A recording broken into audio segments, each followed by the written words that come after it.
یقول میگوید انها یقینا که امی گاو که است، انها امی حیوان بقرتون یک گاوی هست که لا ذلول، نه تو گاوی است که ذلیل شده باشه، تو ذلیلی که تثیر الارض، زمین زیاد قلبه کرده باشه، همو چاپای همو چیز در وجودش مانده باشه. این قسم هم نیست. بعضی علما میگن نه، میگه او تو گاوی ذلیل نیست، بلکه تو گاوی خوب، اما تو قوی هست که تثیر الارض، کمی علاج بیتی از که مست است، این همو زمین هم که شاخ خود میزنه قلبه میکنه. همین چیزای مفصل است. والله اعلم. ولا تسقي الحرث، و کشزار یعنی بعض گاوها را در چیز حساب میکردن، نه در آب، مثلا صاحب قرات بود باز او گاو بسته میکردن که همین چی میکرد، هوا میکشید. گفت نه، در زمین کار کرده و نه هم، یعنی گاو متوسط است، هنوز خوب سالم، پوستش همش است. مسلمتون، گاو سالم است، لا شیء داغ نیست فیها، در آن یعنی در جلد از او کدام داغ و چیز عیب نیست. قالو گفتن سیکو الان جئت بالحق.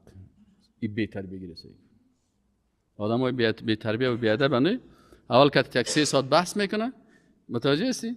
3 ساعت که بحث میکنه، دلیل میگه وقتی تا آخر آمدی بازی واسه که بگه تشکر، خیر، ببین، زنده باشین، من نمیفهمیدم، حالا الحمدلله فهمیدم. آدمای بی ادب چی میگه؟ برو حال سعی شده گاله نه گپت. میفهم بی تربیه گیره.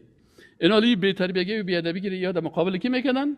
موسی علیه السلام میگه. چه خیلی آدم وقتی قرآن نبفهمه بازی جگرخون نمیشه. یک کس که زیاد جر بحث کرد بازی قسم گپا زد، خب میفهمی همین هم از کدام نسل یهود است، عادتای یهود داره، خدا شرمندش.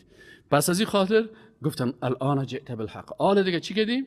آل حق آوردی. فذبحوها، پس یارا ذبح کردن. امیگه و ما کادو یفعلون، نزدیک نبود که کارا بکنن، نمیخواستن این کارا بکنن، علاقمند از این نبودن.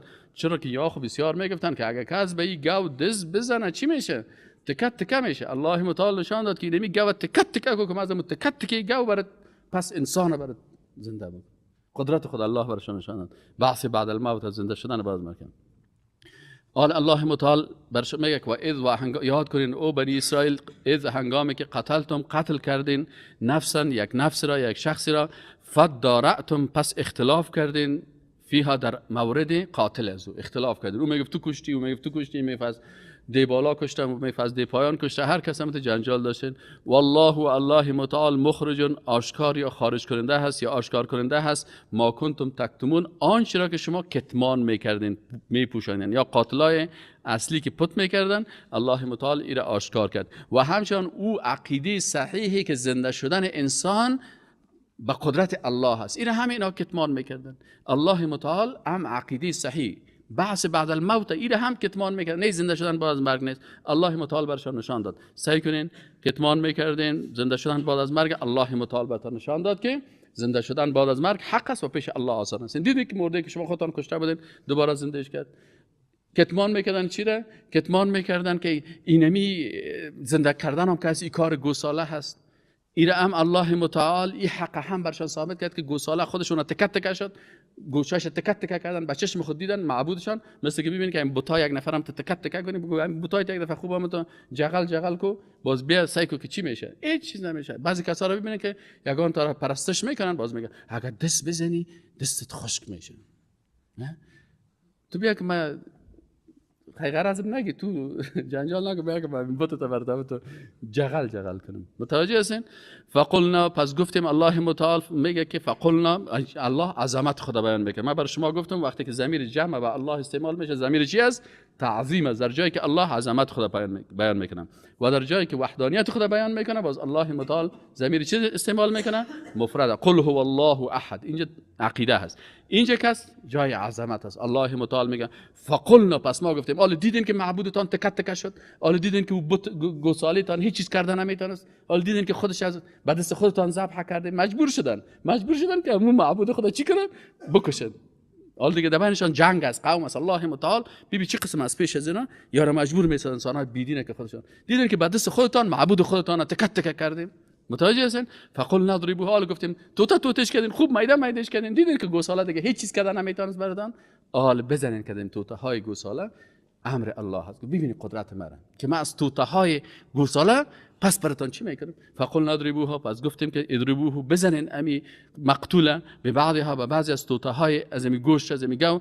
کذالک، این چنین، یحیی الله الموتى، ببین قدرت الله را که الله این تو مرده ها را زنده میکنه، این تو مرده ها را زنده میکنه. بعد از اینکه تمام معبودان باطل شما را نیست و نابود کرد و هیچ کس نمان، کل من علیها فان و یبقى وجه ربک ذی الجلال والاکرام، وقتی کی مان باز کذالک این قسم باز الله دوباره مرده ها را چی میکنه؟ زنده میکنه. این بت گوسالیتان هم از بین رفت، بت پرستیتان هم از بین رفت، لکن الله متعال این پس ببین چطور زنده میکنه. و یریکم، نشان میده آیاته دلایل قدرت و قوت خدا.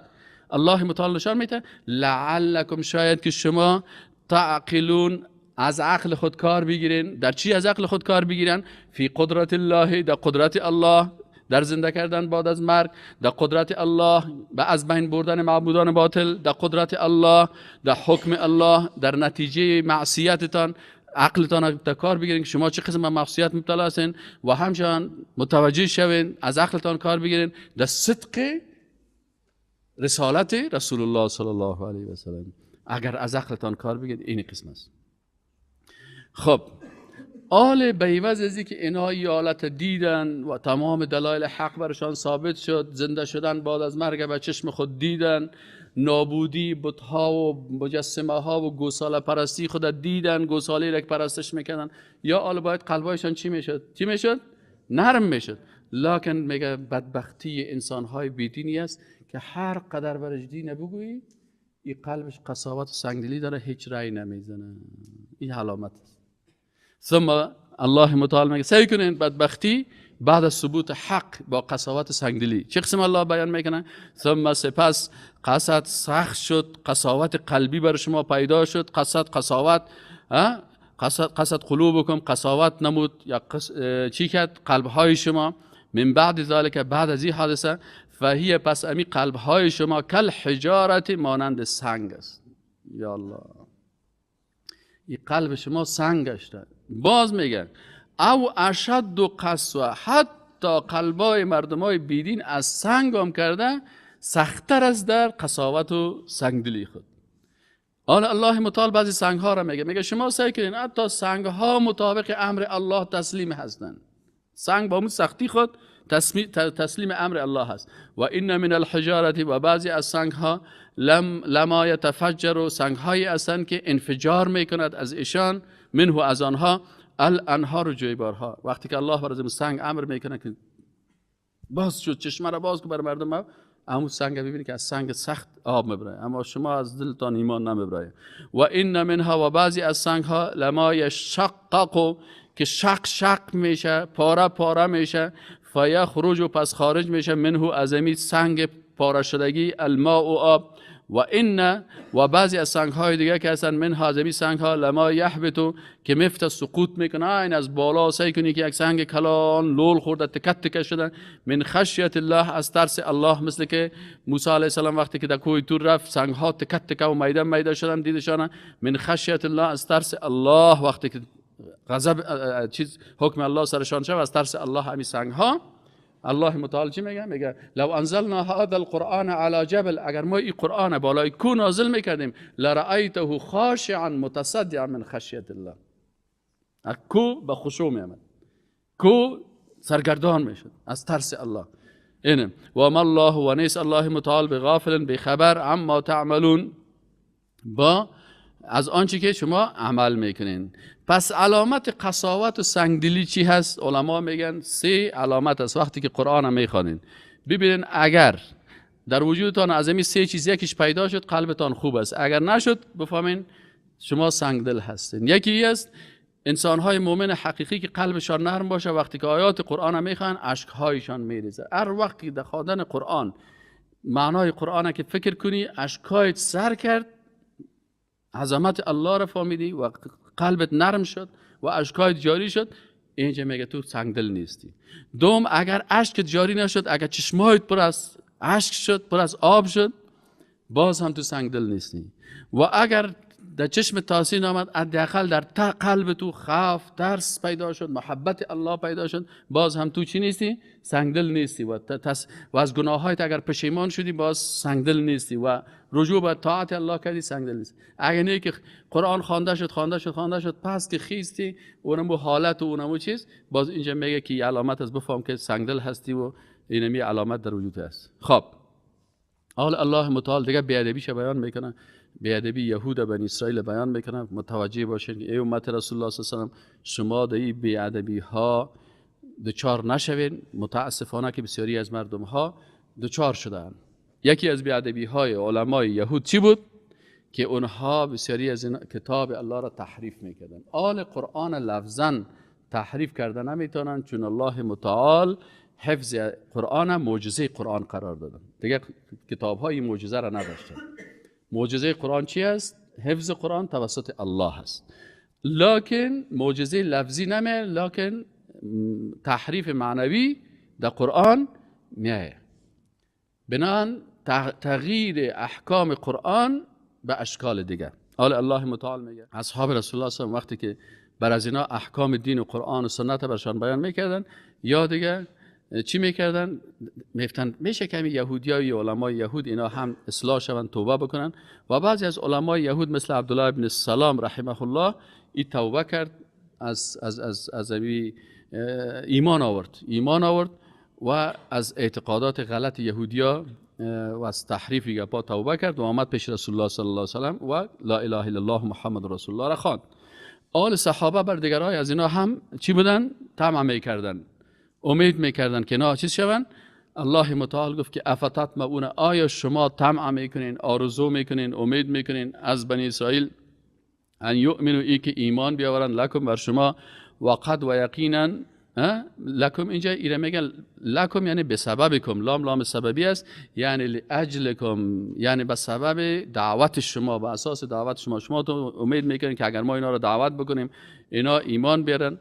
و قد کان و یقینا که بود فریق گروه منهم از بنی اسرائیل یسمعون میشنیدن کلام الله را، ثم یحرفونه، باز می کلام الله را که تورات بود این چی میکردن؟ تحریف میکردن. آیا این تحریف به اساس بیعقلی میکردن، بیعلمی میکردن؟ نه، من بعد ما عقلوه، بعد از اینکه او را خوب درک میکردن، لکن بعد از درک و فهم بعد از او هم چی میکردن؟ تحریف میکردن. و هم یعلمون، در حالی که یا میدانستن. یعنی این جنایت خدا میکردن با وجود از اینکه میفهمیدن که یک جنایت است. و اذا، و هنگامی که دیگه بیادبیشان چی بود؟ تحریف خو میکردن، تغییر خو میدادن.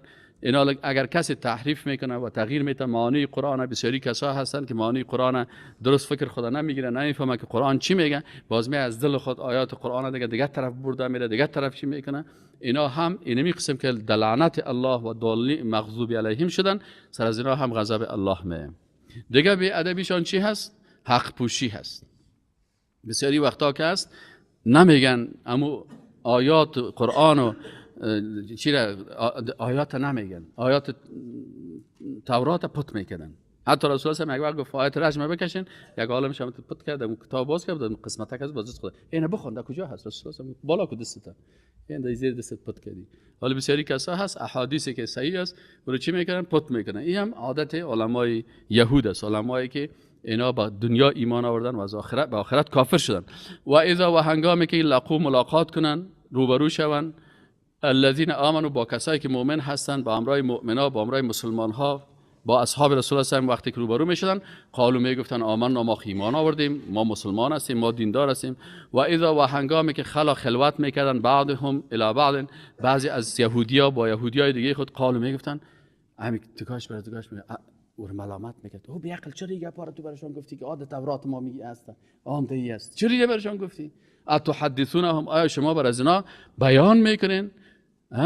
بیان میکنین احادیث بر از اینا، سخنها را بر از اینا بیان میکنین، بما فتح الله علیکم، با آنچه که فهمانده شده برای شما. یعنی شما میفهمین که همین چیزا در کتاب هست، دلایل نبوت رسول الله صلی الله علیه و صدق رسالت رسول الله صلی الله علیه و حقانیت قرآن. یکی در تورات بود، یگان تا از اینا که در مجلس که رسول الله صلی الله علیه و میشیچن، بازیام میگفتن آ یا رسول الله، میگه پای که خودت گفتی در کتاب ما هم هست، ما هم خوانده بودیم در تورات. باز وقتی که تنها میشدن، یک ایدگاهش این کافرای بیدینش بود، چرا گفتی این آیات تورات چرا برای پیغمبر و برای اصحاب رسول الله صلی الله علیه و گفتی؟ این حال خب بازیا چی میشن؟ بازیا دلیلشان قوی میشه. پت کنین، نگوین برشان، بر مردم بگوین که چی گپا نیست. کفری نمیست، بیدینی همی است که بعضی کسا حق میفهمن که این آیت قرآن است، میفهمن این حدیث رسول الله صلی الله علیه و است. بازو چی میکنن؟ به خاطر منفعت دنیا، به خاطر ازی چرا؟ والا اگر این حدیث بگویم باز قماندان صاحب خفه میشه.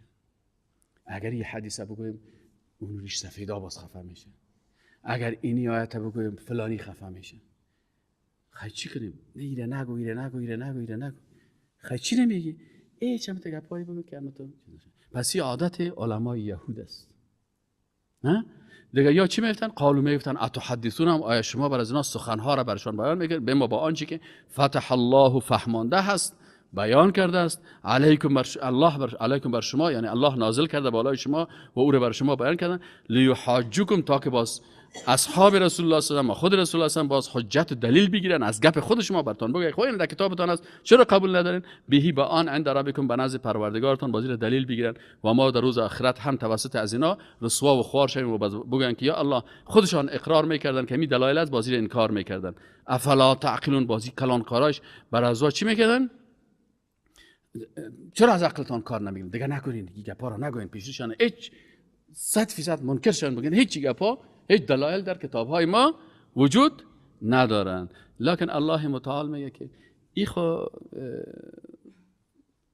یکی دیگه خدا میگه عقل نداری. این عقل نیست. عقل چی است؟ کمال انسان و عقل انسان داری است که وقتی تو کتاب الله را میخوانی و سنت پیغمبر الله را میخوانی، عقل تو وقت کامل میشه و خودت انسان کامل هستی که عظمت خالق در قلب تو وجود داشته باشه و بفهمی که اگر ایر مردم نفهمه الله خو میفهمه. اگر من صحابه را بازی میدم یا مسلمان ها را بازی میدم، الله خو بازی نمیخوره، الله خو میفهمه. الله متعال امیر برشان میگه که اولا یعلمون، آیا نمیدانن امی کسایی که گپا را میزنن ان الله، یقینا که الله یعلم میداند ما یسرون، آنچه را که یا میپوشانند پت میکنن و ما و آنچه را که یعلنون به شکل علنی، هر چیزی را که یسرون سری میگن پت میکنن الله میفهمه و آنچه را که علنی میگن یعلنون اعلان میکنن این هم الله متعال چی کرده میفهمه. آل از علما را گفت میگه سعی کن بعضی عوامی که گمراه میشن بیدین میشن، این خطاب از برای عام مردم. علمای بنی اسرائیل خب این علت ها کافر و بیدین شدن و خب به خاطر مطامع دنیوی حق پوشاندن. امی هایشان همین مردمای عوامشان چی عادت داشتن؟ میگه و منهم، بعضی از اینمی مردمای عوام چی عادت دارن؟ که فقط عوام الناس خالقشان رواج است، نفس خدا. افرایت من اتخذ الهه هوا، والا از پدرهای ما مانده، دمونگ د پلرون هم دغه صفاتی ده، والا از باباهای ما مانده. اینمی رواجهای ماست، ما نمیتونیم تقالید خدا دور شیم. الله متعال میگه همین گپا را یهودی‌ها میزدن، هر کس که میزنه و هم شاگرد یهود و اینمی مردم است. و منهم، بعضی از اینا امیون، مردمای بی سواد بودن، ناخوان بودن. متوجه هستین؟ لا یعلمون الکتاب، که اینا از کتاب چیز نمیفهمیدن، تورات هم نمیفهمیدن، عوام الناس هستن، هیچ کتاب خودم نخواندن، الا مگر بازی‌ها چی داشتن؟ امانیه، امو خواسته ها و خواهشات نفسی خود داشتن. باز میگه والا تو گمش کو، از این گپا گپ نزنه، یگان ذره از این کارهای دلم بکو دیگه، حالی خود رواجارم گمش کو. مولوی صاحب غیر قرآن و حدیث میگی، سنت میگی، خیر رواجات چطور میشه؟ خیر بابکرانای ما چطور میشه؟ فلانیای ما چطور میشه؟ ها؟ این خواهشات جاهلانه بی سوادا را بیان میکنن. و این هم الله متعال میگه که اینا نبودن الا یظنون، که گمان در شک و گمان زندگی میکردن، یا فکر میکردن که اگر ما مطابق رواجهای خود زندگی بکنیم باز ما نجات پیدا میکنیم. الله متعال باز می سر علما. ببینین علمایی که حق بیان نمیکنن، علمایی که به خاطر منافع دنیوی کتاب الله و سنت رسول درست بیان نمیکنن، الله متعال بیان کرده میره که سعی کنین که علمای بدبخت بنی اسرائیل این کار کردن و شما علمای امت رسول الله صلی الله علیه و فکرتان باشه که به این گپ ها مبتلا نشین. الله متعال میگه فویل، پس بدبختی هست، شدت عذاب هست، یا کندی از کندهای دوزخ هست، یا هلاکت است. ویل چندین معنا میشه. ویل یعنی وای بر تو. اصلا در عربا وقتی که میگه ویل لک، وای بر سر تو، چرا این کار زشته میکنی؟ یک ما شما میگیم وای بر تو، یعنی بدبختی باد بر تو، شدت عذاب سر تو باد، یک کندی از کندهای دوزخ مستحق شوی، هلاک شوی. فویل، الله متعال میگه پس ویل است، کند دوزخ است، شدت عذاب است، بدبختی هست، هلاکت است. للذین، برای کسانی که یکتبون می نویسن، چی نه؟ یکتبون می نویسن الکتاب، کتاب را، بی ایدیهم، با دستهای خود، ثم یقولون هذا من عند الله. این است، اینی انسان‌هایی که تحریف کننده هستن و انسان‌هایی که بدعت‌ها را رواج میدن. خودشان قصه ها را جور میکنن، خودشان داستان ها را جور میکنن، بازی را میان به چی نسبت میدن؟ به الله متعال نسبت میدن. موسی علیه السلام رفت دروغ سر موسی علیه السلام تهمت میکنه که موسی علیه السلام یک جای رفت باز یک سنگ تراش دید و باز خانه سنگ تراش چپه کرد، باز موسی علیه السلام در کوه رفت، باز که از کوه پس پایان شد، باز در اونجا در کوه تور رفت، باز الله متعال موسی علیه السلام گفت چرا سنگ تراش دلش چیز کردی؟ این کلش دروغ است. امیال در بین مردم چقدر رواج داره، بازی را با بسیار زارنالگی و بسیار خوبش میخوانن، بازی مردم عوام نازک بر شر گیرانهای دروغی را ریختان نمیره، قرآن هم نمیخوانن، دین هم نمیخوانن، این قصه های دروغ است. الله متعال میگه فویل، پس شدت عذاب است للذین یکتبون الکتاب بایدیهم، با دستایشان، ثم یقولون، باز میگه هذا من عند الله، این از جانب الله است. در کجای جانب الله است؟ بکش همین قصه را، مثلا اگر تو واقعا مسلمان هستی بکش همین کجای از الله و قرآن نازل شده، از الله و احادیث رسول الله صلی الله علیه و آله، قرآن و سنت است، بکش در کجایش هست، در کدام صفحه هست؟ اینه لیشترو میگه یادش هست، لیشترو تا بگیرن در مقابل از چی؟ بهی در مقابل این دروغ و بهتان خود علمای یهودی میکردن، همین چیزا را خودشان رشته میکنن، باز میفتن از جانب الله هست. الله این گپا را گفته لیشترو تا بگیرن یا بخرن بهی در مقابل از امیر با ثمن قلیلا، یا بفروشن در مقابل پول. کلمه شراک است، بر دوش استعمال میشه، خب هم به خریدن هم به فروختن. ثمنا قلیلا در مقابل پول اندک، فویل لهم، پس وای شدت عذاب است، لهم برایشان، مما کتبت، به سبب آنچه که نوشته هست، ایدیهم دستایشان، و ویل و شدت عذاب است، مما یکسبون، از آن چیزی که اینا کسب میکنن. شما سائل کنین، علما میگن، مفسرین کرام میگن که سعی کن در اینجا 3 مرتبه ویل و شدت و عذاب در این آیت ذکر شده. 3 مرتبه شدت و بربادی بر از اینا ذکر شده. اول مرتبهش چی است؟ اول مرتبهش به خاطر از اینکه حکم غیر شرعی را ایجاد کرد، یعنی چیزی که در شریعت نیست او را آورد در دین داخل کرد.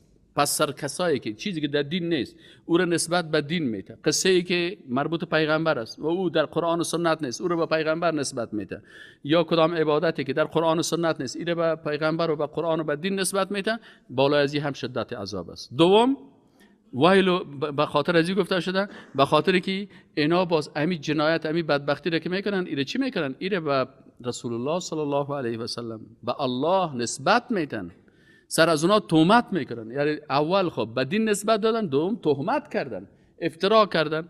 خب امی کاری که تو میکنی رسول الله صلی الله علیه و سلم کردن نه؟ چی معنایش است که یعنی رسول الله صلی الله علیه و سلم دین صحیح تبلیغ نکرده، صحیح عمل نکرده. پس اینا افترا و تهمت میکنن سر کی؟ سر الله، باز برشان شدت عذاب است و کند دوزخ است. و سوم مرتبه به خاطر ازی گفته که این عمل بیخی کسب خود ساختن، از اینمی کار، از اینمی بدعت ها یا دیگه پیسه پیدا میکنن، مال پیدا میکنن، عایدات پیدا میکنن، کلش به ضد دین کار کردن و پیسه گرفتن. این یادتشون.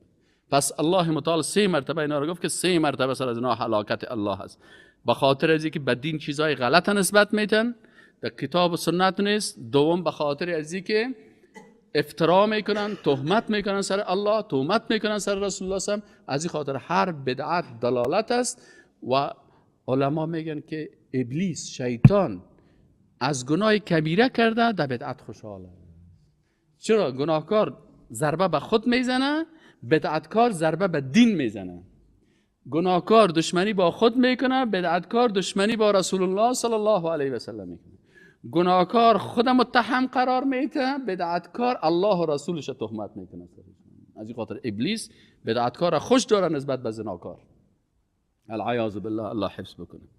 و باز علت دیگه چی است که مردمش میگن؟ اینمی تهمت بالای الله و رسولش وسیله چی ساختن؟ وسیله تغذیه خود. از این طریق پیسه پیدا میکنه، از این طریق عایدات پیدا میکنه. وقتی که ردش کنی باز میگه خیلی چی بخوریم؟ سر دین پیسه میخوری، الله رزاق است، برو جولیگری بکن. به ادبی دیگه علمای یهود چی بود؟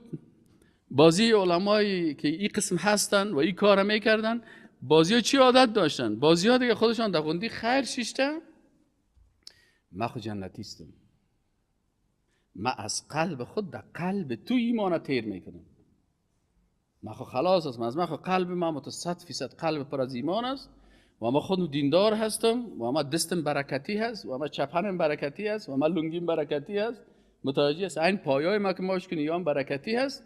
ما خود دوزخ نمیرم، ما خود جنتی هستم. منتها چی گپ است؟ شما الله میگه علمای یهود می عادت داشتن. چی عادت داشتن؟ و قالوا میگفتن همین علمای تحریف کننده، همین علمای بدعتکار، همین علمایی که ضد بیادب، همین علمایی که ضد موسی علیه السلام خیستن، همین که خیستن کتابا رو تحریف کردن. باز چی میگفتن؟ و قالوا گفتن لن تمسنا النار، هیچ آتش به ما نمیرسه. ما کجا و دوزخ کجا؟ و اگر احیانا گپ شما صحیح شود ما کدام روز برسیم الا ایام معدود، اگر بسیار گناه زیاد هم کنیم، مال مردم بخوریم و حرام بخوریم و تجاوز بکنیم به هر چیز، باز اگر در دوزخ هم بریم شاید یک روزک دو روزک باشیم، باز ما دیگه اصل جنتی هستیم. الله متعال میگه قل بگو برشان ای رسول الله صلی الله علیه و آله اتخذتم، آیا شما گرفتین، آیا شما گرفتین عند الله، از نزد الله عهدا، کدام معاهده، کدام پیمان، کدام سند دارین که شما جنتی هستین و در دوزخ نمیرین؟ فلن یخلف الله عهده، باز اگر همون یک پیمان داشته باشین باز الله پیمان خدا یا عهد خدا نقض نمیکنه. ام تقولون علی الله، یا ای که تقولون میگوین علی الله بر الله ما لا تعلمون، آنچه را که شما علم ندارین. بلا الله متعال عالم مردم هایی که این کارها را میکنن، به این بدعت ها مبتلا هستن، به این گناه ها مبتلا هستن. الله متعال میگه که پیش الله متعال اونمت یک شریعت است صاف و روشن، صادقین و کاذبین، مؤمنین و کافرین، صفش معلوم دار است. بله من کسب سیئتا، هر کسی که انجام داد، کسب انجام داد، کسب کرد، سیئتا گناهی را، و احاطت باز ایره آنقدر گناه کرد که در گناههای خود غرق است، احاطه کردش همین گناههایش، بهی به او خطیئته و اشتباهها و گناههایش، فاولئک، پس اینی مردم که هستن که غرق هستن در گناه، که توبه نمیکنن دیگه، گناه خودم چی فکر میکنن؟ فکر میکنن گناهایی که ما میکنیم، بدعتایی که ما میکنیم این کلش خوب است. فاولئک اصحاب النار، اینی مردم ها صاحبان یا اهل دوزخ هستند. هم امی مردم فیها، در امی دوزخ، خالدون، برای همیشه می باشن. این فیصله الله هست، این فیصله الله هست، برشان بیان کن. اگر کسی ایمان حقیقی داشته باشه، صادق باشه، راستگوی باشه، دیگه خود از هر منطقه و از هر طایفه که باشه، باز الله متعال بر از او جنت خلق کرده. والذین، و کسانی که آمنو ایمان آوردن و عملوا الصالحات و اعمال صالحه میکنن، اولئک، همی گروه مردم، اصحاب الجنت، اصحاب یا اهل جنت هستند. هم ایشان فیها، در امی جنت، خالدون، همیشه می باشند. علت رفتن به جنت چی هست؟ علت رفتن به جنت چی هست؟ اونمو پیمان و تعهدی که کردی، با او پیمان و تعهد خود باید استاد باشی. الله متعال میگه بله اگر شما اینی عهدا و پیمانی که همراه شما شده اگر امی رو تطبیق بکنین باز جنتی هستین. الله از اینا چی پیمان گرفته بود؟ الله متعال میگه و اذ، و هنگامی که اخذنا، گرفتیم، میثاق بنی اسرائیل، عهد و پیمان بنی اسرائیل را. این پیمان ها چی بود؟ آل حسابش میکنن. پیمان نمبر 1، لا تعبدون الا الله، بغیر از الله کسی دیگه را عبادت نکنین. عبادت ها را گفتیم 6 قسم: عبادت فکری، عبادت قلبی، عبادت زبانی، عبادت بدنی، عبادت مالی و عبادت قانونی. 6 قسم الله عبادت میشه. دمی 6 قسم بر از اینا گفتیم که لا تعبدون، امی عبادت ها را نکنین الا الله، بغیر از الله. این پیمان اول انجام دادین جنتی هستین، نکردین دوزخی هستین. و بالوالدین احسانا، با والدینتان چی کنین؟ احسان کنین. احسان با مال، احسان با زبان، احسان با حرکات دست و پا. اگر شما به مادر و پدرتان احسان بکنین.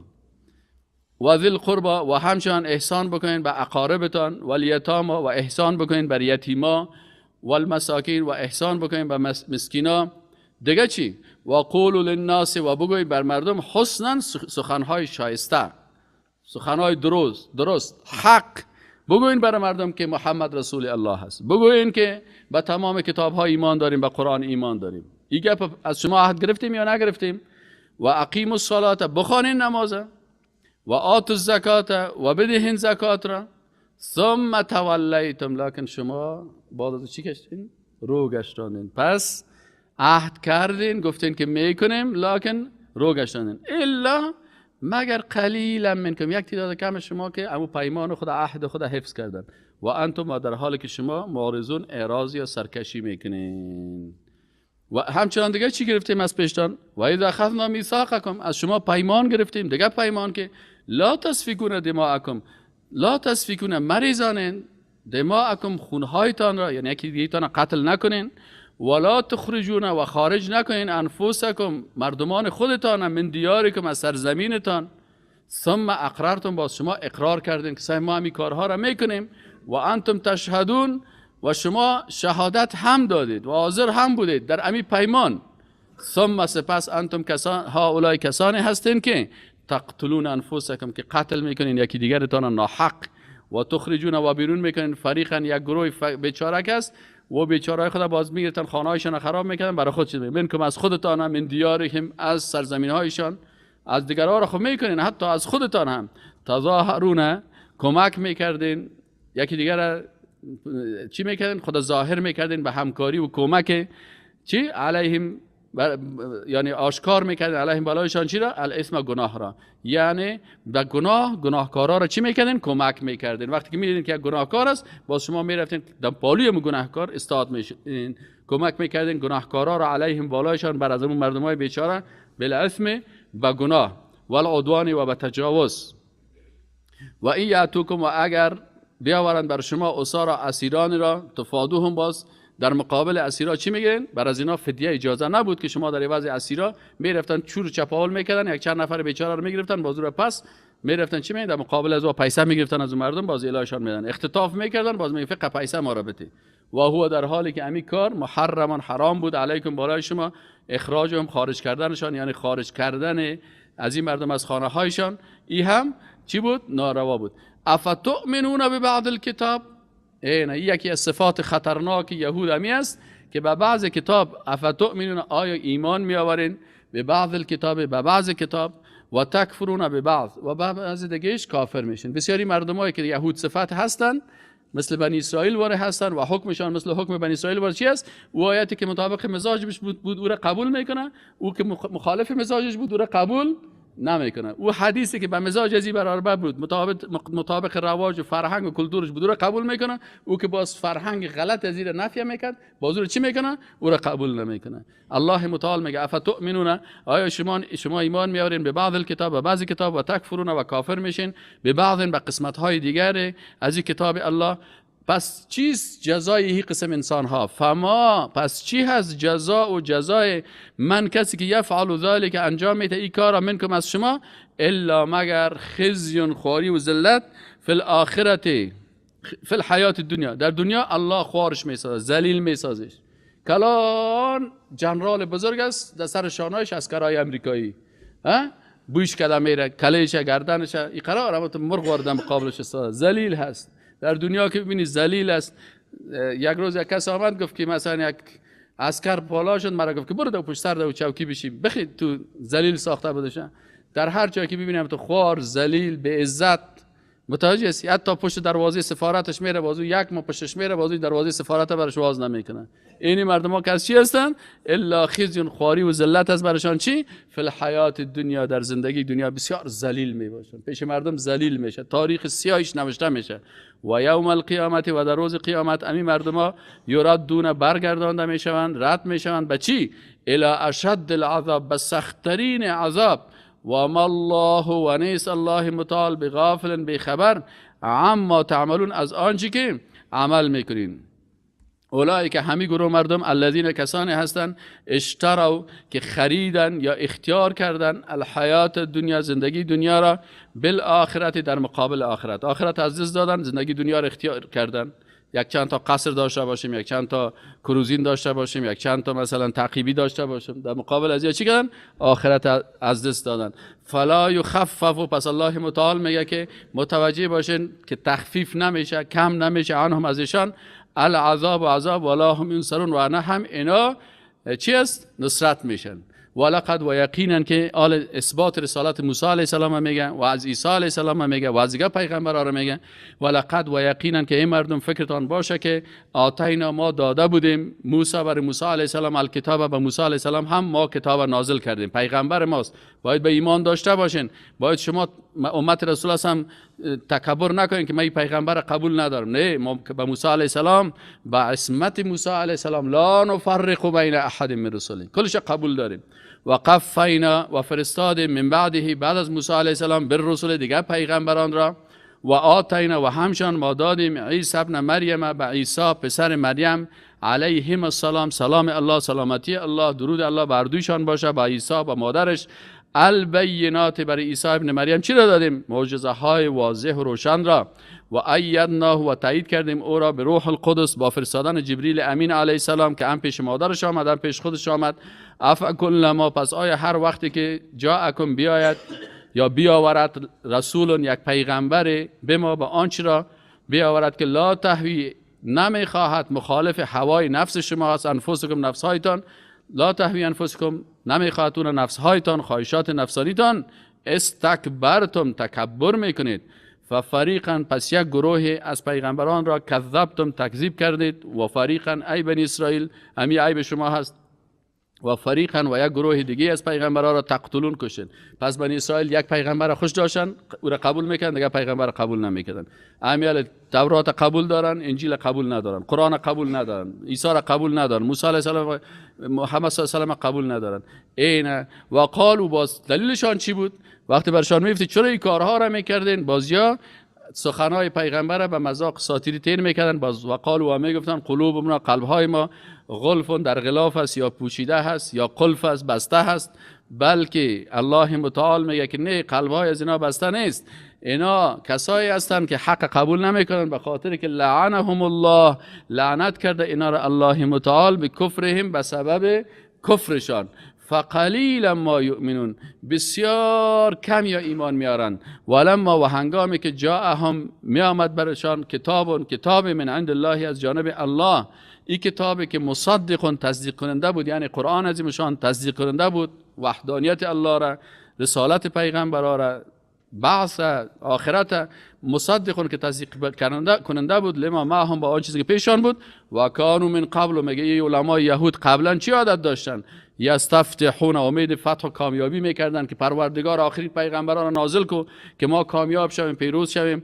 علی الذین کفروا کسایی که کافر شده بودن، یا میگفتن که اگر پیغمبر و کتاب آخری بیاید دیگه ما بالای شما پیروز میشیم. فلما پس هنگامی که جاءهم آمد ما آنچه که عرفو میدانستن او را آمد، قرآن میفهمیدن، پیغمبر میفهمیدن و منتظر ازی بودن، کفروا به به آن کافر شدن. فلعنت الله علی الکافرین پس لعنت الله هست بر کی؟ بر کافران. بئس ما بسیار زشت و بد است اشتروا که فروختن به آن انفسهم نفسایشان را، ان یکفروا این که کافر شدن بما انزل الله با آنچه که الله نازل کرده بود.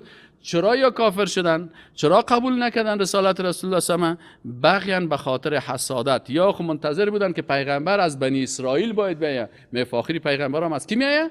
از بنی اسرائیل. وقتی که از بنی اسماعیل آمد، از اولاده اسماعیل علیه السلام آمد، یا دیگه گفتن اوه این دیگه باز بغیان به خاطر بغاوت و به خاطر سرکشی و حسادت. ان ینزل الله این که نازل بکند الله متعال من فضله از فضل کرمش علی من یشاء برای هر کسی که الله خواسته باشد من عبادی از بندهاش. فباءوا پس برگشتن به غضب به غضب علی غضب بالای غضب دیگه. سابق برشان یک دفعه لعنت الله شده بود به خاطر بیادبی در مقابل موسی علیه السلام عیسی علیه السلام، حال غضب دیگه به خاطر انکار قرآن و سنت. وللکافرین عذاب چی است؟ و برای کافرین عذاب چی است؟ توهین کننده. سبحانك اللهم و بحمدک اشهد ان لا اله الا انت استغفرک و اتوب الیک.